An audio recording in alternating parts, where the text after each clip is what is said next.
Hi friends, it's Adam. It's been a long time since we've had an episode of Mega Dads Live, and while I'm not going to be joining you for this one, you will see me next week. I've been asked to come out and give a statement on behalf of Mega Dads in regards to whatever the fuck just happened in our country. I want to make it perfectly clear that here at Mega Dads, we are a progressive group that believes in equal rights, fair representation, and the basic ideology of treating others well because you expect to be treated well in return. I'm not going to lie to you, the prospect of another 4 years of Donald Trump, it's about as bad as getting buried tits deep in an 8-foot shit pit. But if you're listening to Mega Dads Live, that means you are a fairly intelligent person and you've got a pretty good head on your shoulders. And we want you to know that you're not alone. A lot of us are going to be going through some shit for the foreseeable. Mega Dads Live is going to be a free space, a safe space for you to come unplug from the world's madness and be a part of a conversation about video games and movies and everything cool from the perspective of old fuckers like me and Antonio. No matter how dark things might be on the outside, Mega Dads Live is always going to be that place that welcomes you and everybody in. Unless you voted for Trump, in which case, get the fuck out of here. Mega Dads Live is a mature-rated podcast. It's for the Mega Dads, the Mega Moms, but not the Mega Kids. So put on those earmuffs and let's go!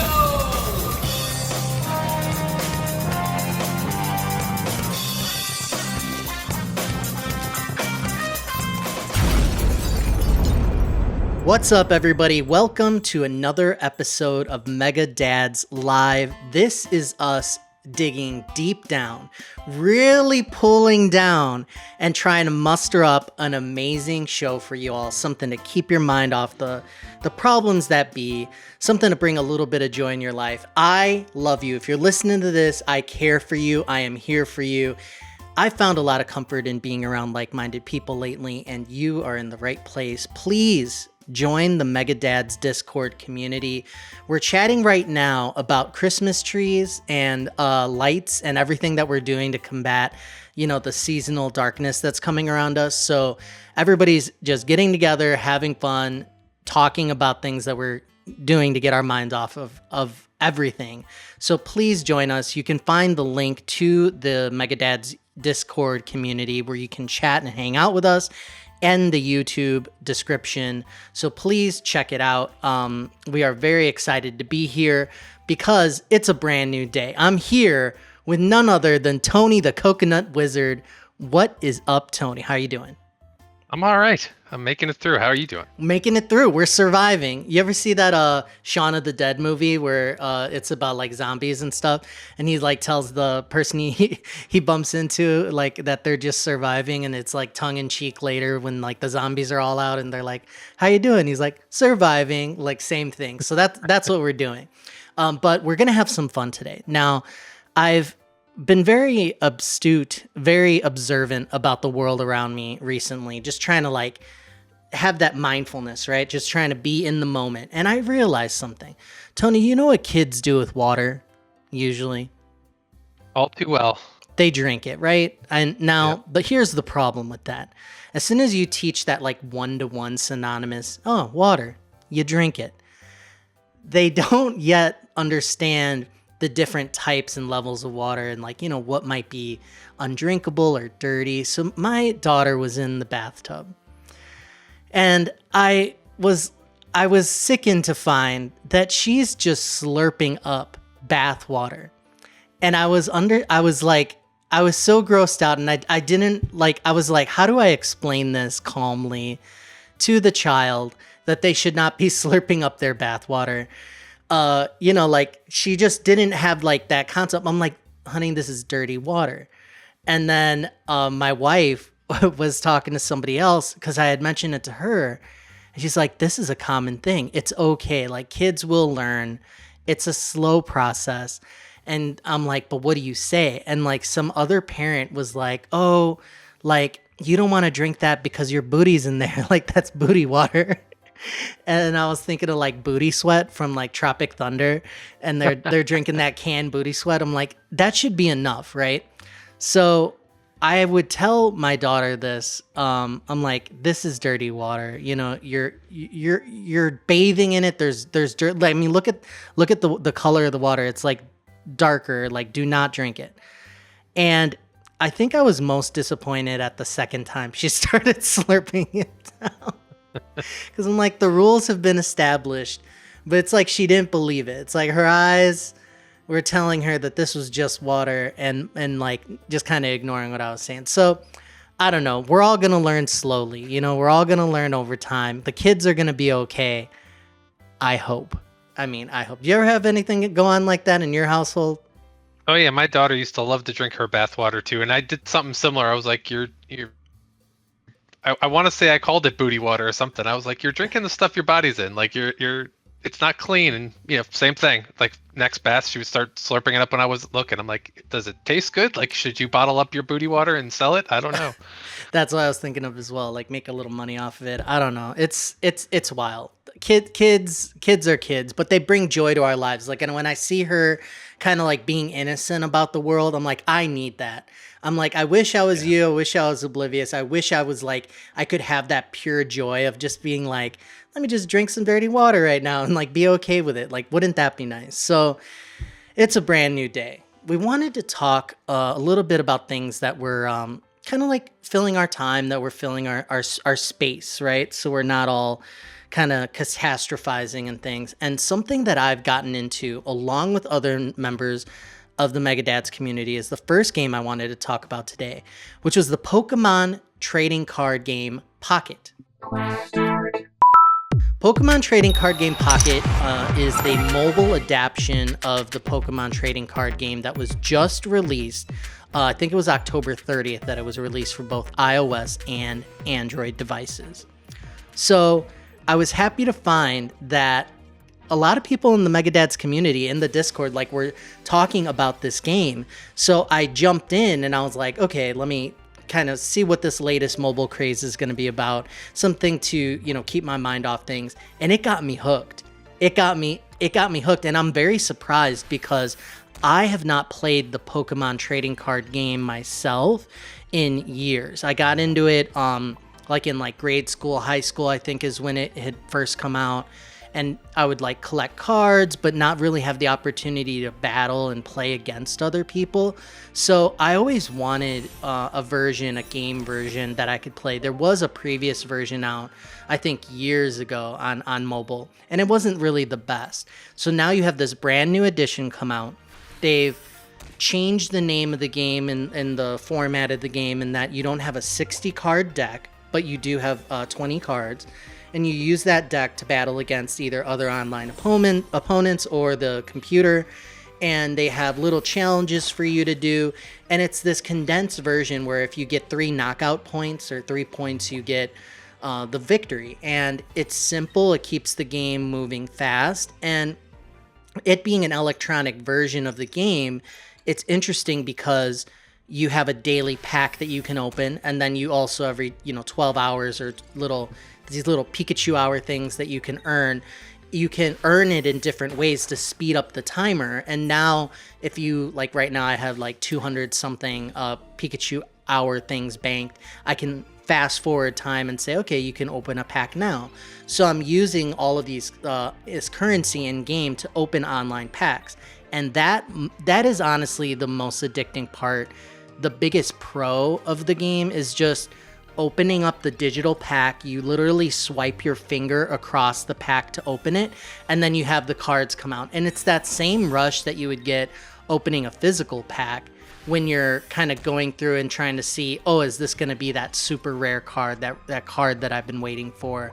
And it's really well done. Like I was kind of lamenting at first that the cards some of them are holographic, some of them are like the different art styles. And I was wondering, like, are they going to go the extra mile and, like, show me, like, a 3D version of the Pokemon with the card, like a Yu-Gi-Oh thing where it kind of, like, pops up and it's more of, like, this 4D experience? And it's not. But it does just enough, and it sticks to the basics just enough to make it fun to play. It's fun to battle. It's fun to put the energy on the right Pokemon and say, okay, here's what's on my bench. And then just in case I ever have to swap, I have a backup card ready. And this Pokemon's going to come in and he has like a weakness advantage against this one. And there's strategy to it. So I'm having a really good time with it. Now, you have played the game, right, Tony? I've downloaded the new mobile game. I've enjoyed it. I never played the old one. I mean, I started trying to teach my son who got into Pokemon a couple of years ago. He was super into it, so we bought the starter set with like the 2 decks and the board and the directions and the self-paced thing, and I tried to teach him that while learning myself, but he didn't get too into it as much, like where he wanted to keep playing it. I thought it was pretty fun. And then downloading this game, I find it's really accessible. Like it's like you said, like swiping open the decks to get the new pack is addicting, and just being able to play a quick match that doesn't take very long. Like it's not a time sink, and it's just fun to play. I enjoy it. Absolutely.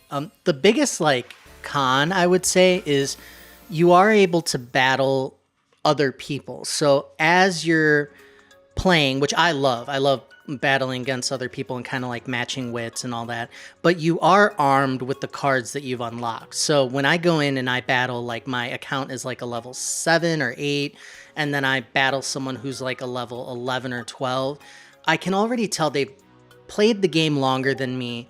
They've opened more packs. Maybe they've spent money to get different items. So it's like there is this kind of pay to win element to it, where the very first match I ever played, this person was throwing nothing but like EX Mewtwo's at me. EX cards are just like stronger variants of Pokemon cards, and should the opponent knock out your EX card, they get 2 out of the 3 victory points. So there's like a trade-off, a push and pull there, but they would throw out these big, stronger cards at me, and then the next card would be a EX card, and the next card, and the next card. So I've had better matches lately, which seem to be more fair, quote unquote, but I've still had fun even kind of losing. It's weird. It's one of those where it's just fun to play. When I eke out a win, I feel like I've done some strategizing, and I feel like I've, done well. So it's fun to play the computer as well. Like they have here's a Venusaur deck, and it's beginner level. And then the next challenge will be like, here's a Lapras event, and it will be beginner, intermediate, expert, and it'll just like keep going up. And you'll try to defeat the opponent, and they range very well. If it's a basic, I feel like, okay, I got this. And then the advanced ones, I really have to hope that I'm, hitting my abilities at the right time. So it's fun regardless. I think the thing that keeps me engaged with it more than anything, though, is like there's a community tab, and you can make friends and play your friends if you want, but you can have your cards like a binder on your profile. So like I'll look at my buddy Clay's Pokemon, or I'll look at Kyle's Pokemon, and it'll be a page of just holographic cards. So it's like you're back in school, and you're like, hey, these are the cards I've unlocked, and like here's like my name and rank and like all the stuff that I've earned, my emblems, and it's just like showing off, and it's so cool. And then every once in a while you earn a currency to open a pack that someone else who's playing, who's a friend of yours, has opened. So they may have 6 cards in a pack or whatever it is, and they show you those same 6 cards, and it's like, would you like the opportunity to earn one of those cards from that pack of 6 that they just opened? And I'm like, sure. So I'll go to someone's card, and it's like, oh wow, they had a good pull there, they got all these 6, let me try to get one. And there'll be like a chancey meter, and you'll be like, every once in a while you can open one. And then I open it, and it's like, did I get that rare card from that pack of 6 that they did, or did I not? So that keeps me coming back. The battles help me keep me coming back. Just looking at the art of the cards, like, keeps me coming back. I don't know. It's also just something to do, and quick and easy out of your pocket. So I think it does what a mobile game's supposed to do overall. And I've had fun with it. I do recommend it. I haven't done like the premium pass where it gives you like, hey, pay for the privilege of getting additional missions, where if you do the missions, you get extra currency and you get extra things. So it's not like, it's not a mobile, like with the gacha and all that stuff, like the pay to win. It is that, but it is just plain fun. And that's what you want. You want to, like, that balance, because it's always going to be, a yin for yang with some of these games. do you have a favorite Pokemon from your youth that you'd be excited to have in card form? Because I know that I was looking at like, man, the Eevees are in here with the evolutions. I'm like, that would be cool to go for or whatever. Like that, like they have the Lapras holographic event going on. I'm like, I really want to earn that. They have the legendary Pokemon like Zapdos and all this stuff, and I'm like, I would like that. So it's just all these things kind of pulling me. Anything stick out to you, Tony? I really liked, like I'm admittedly like a gotcha game type of person on my mobile phone. So like I play the games where you collect things. So this game is up my alley. And what I really like the most is there are those special cards that are like Charmander, but he's like sitting in a field and it's like a special background. Yeah. And it's like almost like there's ones where there's different collectible backgrounds that who knows if they're limited edition and they're going to be gone or if they're not. Like I dove into those. I'm like, every time I see those in my friendometer or whatever, I'm like, I want to get that. So I try to dive into those. Excellent. You know, I had a lot of fun with the variants because they'll be like, oh, this is a Mewtwo as well, but it looks different. Like this is a Meowth as well, but it's different. And like, that is really cool. We got a special call in from the audience. My wife, we're sharing like a studio office space right now. So my wife weighed in on her favorite. Jigglypuff or Togepi would be what she's trying to go for.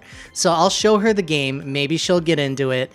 She's into Duolingo right now, which, spoiler alert, is going to be one of my Caboose items later. So there's a lot to do, you know, in the time to fill your space on mobile, and hopefully this recommendation finds you well and that you're able to join in and have fun with us in the Megadads community and play some Pokemon with us. Rip some packs and see what's going on there. We have another game we want to talk about today, and this is Tony's game. Why don't you take it away and tell us about it? Sure. So I've been playing a game, a metroidvania type of game called Voidwrought.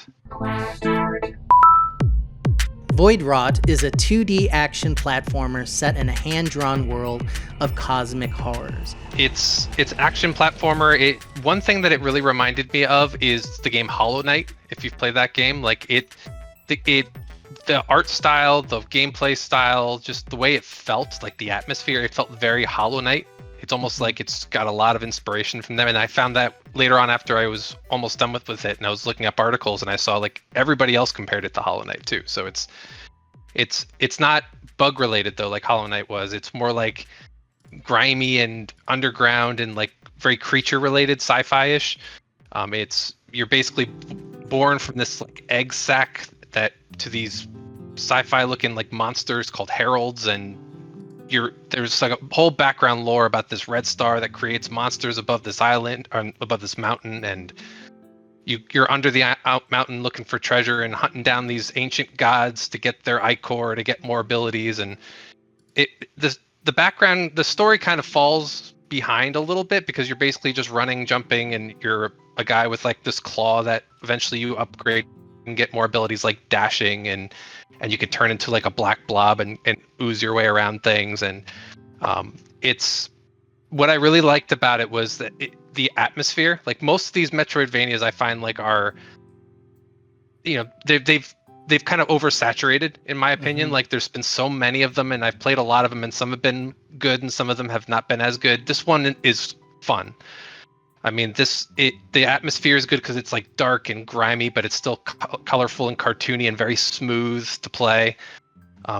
The music is also like really good about it. It sets the atmosphere well. There's like a couple of stages that has like a Diablo kind of music where like, you know, the guitar plays and it's like echoing like the one strum, and it's like, ooh, that sounds like I'm in Diablo or something like that. It makes you feel like alone in the dark type of thing, and then suddenly you're in like this derelict spaceship that crashed into the mountain, and there's like a boss with like heavy metal music, and it's like, whoa, this just got my blood pumping. Like, this is great.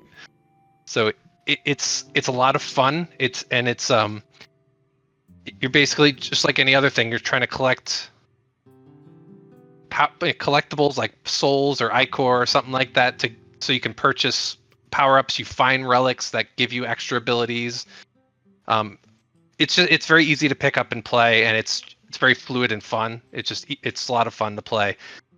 I think the things I disliked about it the most, though, were the more abilities that you get, the more OP you feel. Like I found like by the end of the game, I was running through the game and nobody stood in my way. Like I would be dashing and jumping and doing all the special abilities. And even the last boss, when I got there, I was like, it was nothing.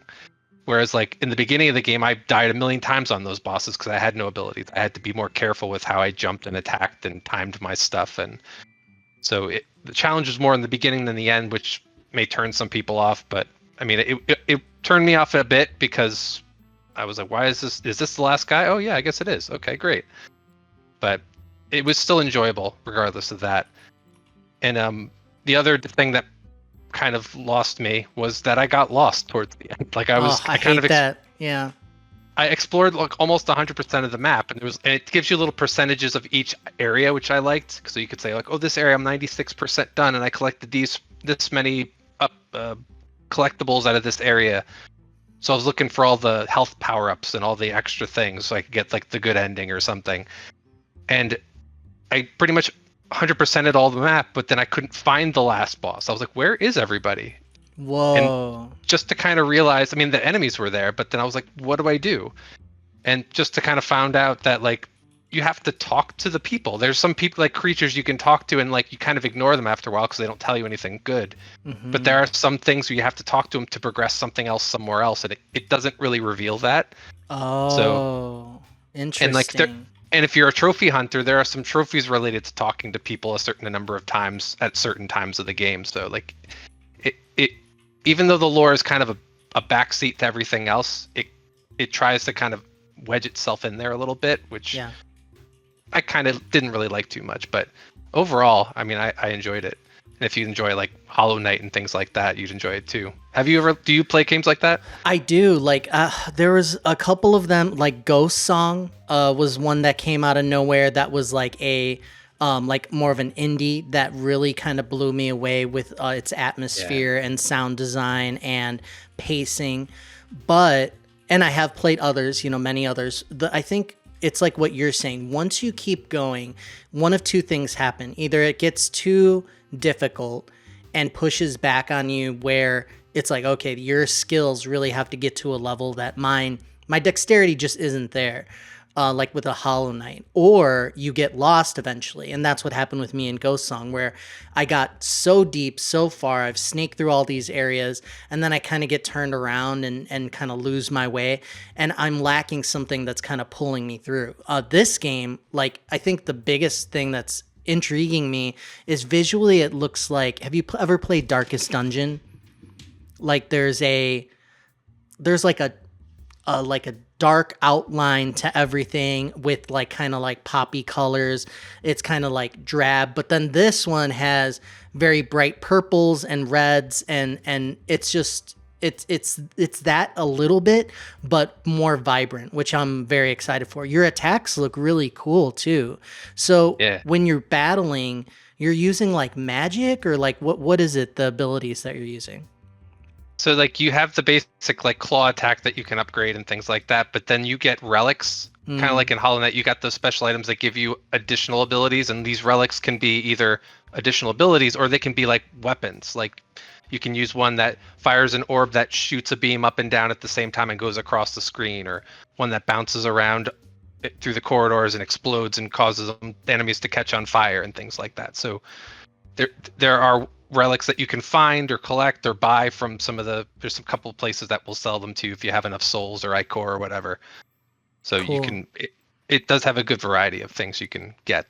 That really pulls me into these games when you have interesting abilities, things that are like fun to use. So like the combat and the mobility also seem to be like a highlight. It's $20 on Steam, and it has positive reviews across the board, very positive. So it looks like a winner. So if you're interested in Metroidvania games, it looks like this one would be worth your time. Headlines. So there's not a whole lot going on right now in the gaming world. Things are wrapping up for the holiday season. November is going to be kind of packed, but we're getting into game release territory right now as we speak. But for gaming news, I did want to bring up really quickly, Nintendo had a Direct. And Nintendo is a toy company at its heart. It is it is a different beast than what's going on with Sony and Microsoft. So this headline is Sony Nintendo World Direct reveals Donkey Kong Country opening date while offering and teasing a glimpse of its roller coaster. So if you don't know, we got the Super Mario, world in Japan, and this is Mario brought to life, and people are able to go and experience, just like any other theme park, kind of being really immersed in everything Mario, and it's awesome. I've looked at so many like videos and YouTube and like people walking around and reviewing it and saying what's cool, what's not. It's obviously something that's kind of a pipe dream of mine because I don't really have the funds or means to go on a major vacation like that. So even knowing it exists brings joy to my heart. And now we have the Donkey Kong Country expansion. Now, shout out to Clay and David. They're big into Donkey Kong and Donkey Kong Country, the games and all that. I'm sure they're going to be jazzed at everything that's coming. So the brief presentation led by legendary designer Shigeru Miyamoto provided an overview of the area's attractions, games, food, and merch, among other things. Miyamoto showed off a Donkey Kong themed rhythm game that can be played with friends, and revealing how the park's wristband can be used to gather the letters spelling Kong. The one thing I wanted to go... Oh, here we go. The presentation finished with a brief glimpse of the much-hyped Minecart Madness roller coaster, which will simulate the rail-jumping action of the original game for the Super Nintendo. Fans will have to see for themselves how Universal Studios will pull that off, but Miyamoto promises that it will be fun, even for families who are normally adverse to roller coasters. Did I get this wrong? Is Super Mario World local? I think there's one available, Nintendo. I think, in California, and I think there's one coming out in Florida next year. Okay, fact check. There we go. So very good.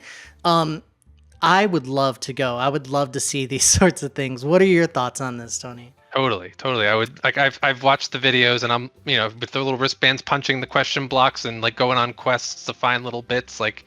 Even if you don't do rides, it looks like a lot of fun. Oh yeah, like they have the DK ice cream, like it's a barrel with the classic DK symbol on it, and then inside they just stuff like a ice cream waffle cone. Like just that stuff is like so cool to me. Like all of the merch, like all of the like in-game characters and locales recreated life size for you.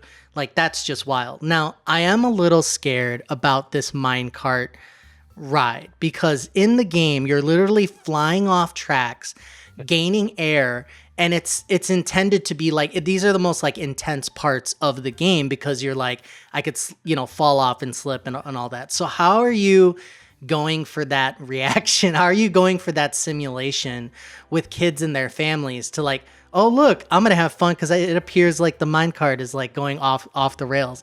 I'm a little worried about that. What do you think about that? I would be disappointed if you don't fly out of the cart and land back in it. It wouldn't feel like Donkey Kong if it wasn't like that. There are weird 4D things that they can do. Like I've gone on like the Spider-Man ride. I've gone on like, Back to the Future. I've gone on like so many of these Universal Studio like rides, like blend things. Like at Disney they have Soarin', and like there's like smells and wind coming at you that will like immerse you even deeper into where you're supposed to be.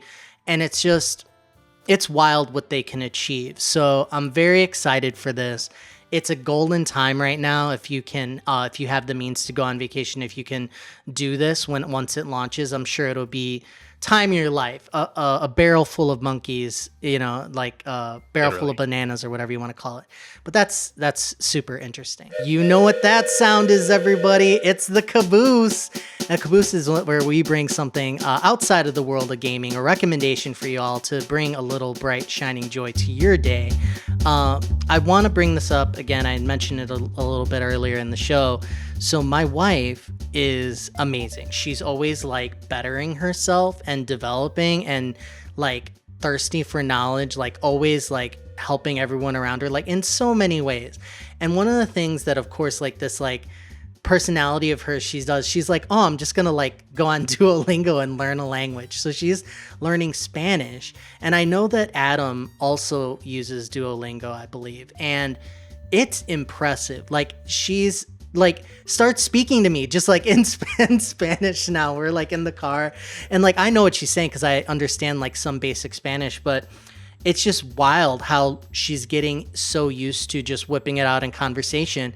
And I hear her doing the lessons and see her tapping along and doing the little exercises, and it seems to be effective. I can only advocate and promote this thing because I see her using it, and it seems to be having a very positive effect on like her learning, and it's really cool. My daughter was like, as kids do, going over your shoulder on the phone, and she's like, Mom, can we learn French next?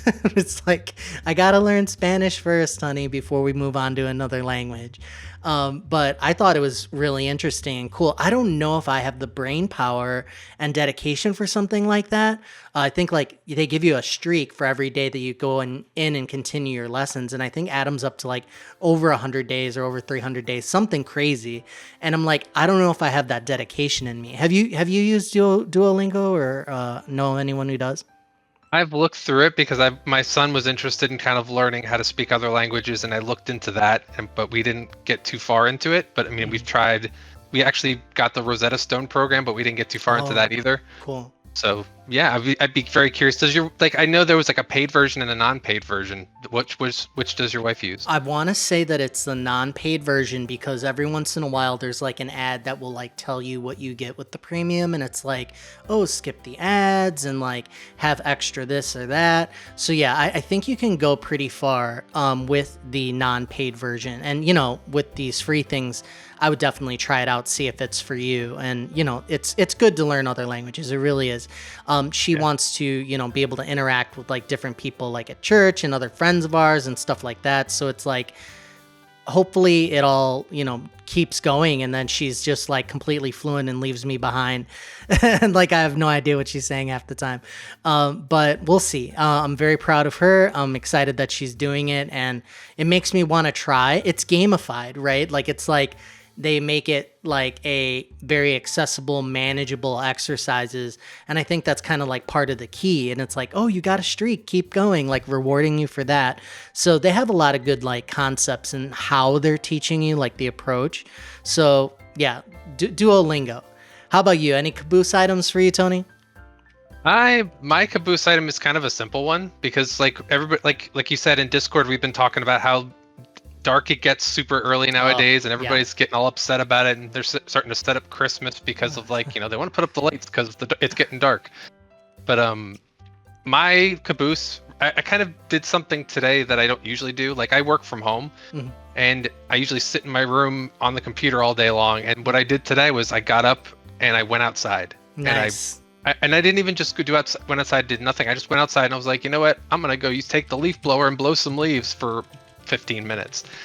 And it was like a little bit of exercise and getting some sunlight because it's chilly, but it's not too cold, so it was enjoyable. Like, getting that sunlight helps. So I think my Caboose item is just that. Like, everybody needs to go outside for about 15 minutes if you don't already. Just go outside and just either get exercise or just take a quick walk and just enjoy the air. Even if the air isn't very fresh where you live, go out there and enjoy it. This is so important. I started this being outside and walking really this summer and kind of kept it up, and I really need to continue. A couple benefits of getting outside in nature, just getting some fresh air: reduced anxiety and stress. Medical experts report that spending time outdoors can lower your blood pressure and reduce levels of stress-related hormones such as adrenaline and cortisol. Other benefits include improved health and immunity, improved sense of well-being, increased vitamin D to help combat seasonal depression, improved concentration and energy, and just having some quality alone time. So definitely get outside, even if it's only for like 10-15 minutes a day. It's harder as it gets colder for us, you know, in the American Midwest and other places, but trying to do that is going to be key for you, for everyone. We are here with some quality suggestions to try to keep you uplifted here at Megadad. So thank you for bringing that up, Tony. That's excellent. Sure. And I know that I can also share too, like if you have kids, or even if you don't have kids, you can do this yourself. My kids took to a few weeks ago, or actually it was about a month ago because it didn't rain and didn't wash it away. We have sidewalk chalk, and so they both went outside and they started tracing each other. So there's a bunch of chalk outlines all around my property, like that's somebody awesome. died there. But then they went around and they colored them in. They made like designs inside of them. So if you got kids, like that's a way to get them outside and just buy some cheap sidewalk chalk and get them drawn. That's good. Yeah, kids have such like boundless energy. They love being outside. Like I'm like have to force myself out of my home body, like leave me inside, like natural tendencies. So this is that's really good advice. Yeah, and plus, like they were doing it when it was dark already. Like we started when it wasn't dark, and by the time they finished, I was like, hey, you want to finish this tomorrow? No, we're in the dark. It's fun in the nighttime. So like we were just drawn in the sidewalk where we couldn't even see ourselves. It was fine. Excellent. Thank you very much for joining us, everybody, for another exciting episode of Mega Dads Live. Remember that we're here for you. Remember that we'd like to chat with you in the Mega Dads Discord community. You can find a link of how to join our Discord in the YouTube description. And all you do is you go in there, you can download the app, and it's like little chat rooms, and you can go in and talk about games or just life or whatever. There's like little different sub rooms. You can post pictures if you want, or just look at what everybody else is saying. Even if you come, say hi, and just kind of see what we're all talking about. If you want to wet your whistle like that and just kind of test the waters that way, go ahead and do that. We're here for you, Megadads on Discord, and we'd love to have you. Thank you, everybody, for being here and listening. We got you. We got this. We'll talk to you soon.